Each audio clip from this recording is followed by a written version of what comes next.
Hello Recipes is for French bread. Now 18th century bread came in dozens of forms. One particular bread, however, familiar to Englishmen and American colonists alike, was what they called French bread. The name with which they christened this bread may have been just as much a commentary on French-style cookery as it was a delineation of its national origin. Your ingredients are 1/2 cup water, or you can use a good imported ale. Then 1 tablespoon flour. Then 1/4 to 1/2 teaspoon of instant yeast. After, set your barm aside. In a large bowl, mix together 3 cups of all-purpose flour with 1 to 1/2 teaspoon salt. In a separate bowl, whisk together 3/4 to 1 cup milk with 1 egg white.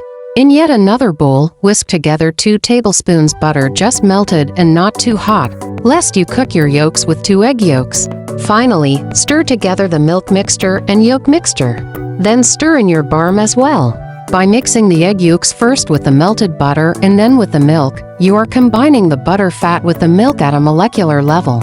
Now it's simply a matter of adding your wet ingredients to your dry ingredients. The dough is going to be very sticky. That's good. Whatever you do, don't even attempt to knead it, otherwise it will not be no-knead bread. You probably need a couple of layers of damp cloth because you don't want a tough skin to develop on your dough while the yeast is doing its thing. A better choice is plastic wrap. Just press it right down on top of the dough. Now set your dough aside in a warm spot to let it rise for 12 to 18 hours. As the time approaches to bake your dough, you'll notice it will have a spongy appearance to it. That's good. If you're baking this at home in a Dutch oven, go ahead at this point and place your Dutch oven in the oven and preheat it to 450 degrees F. Once the Dutch oven is preheated, sprinkle a little cornmeal or wheat bran into the bottom of it. This will help keep the dough from sticking to the pot as it bakes. Turn it out onto a flat surface and with floured hands gently press it out into an oval or rough rectangular shape about 1 to 2 thick.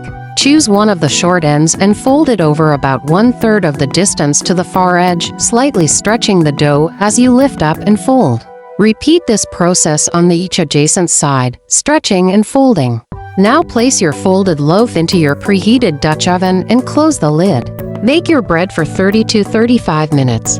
Other modern recipes for no-knead bread. I suggest taking the lid off your Dutch oven and baking for an additional 15 minutes. You should allow the loaf to cool for an hour before grating, chipping, or slicing. Baking this bread in a bread oven or conventional oven will likely result in a softer crust, which is more accurate to the intentions of the original recipes. Bye.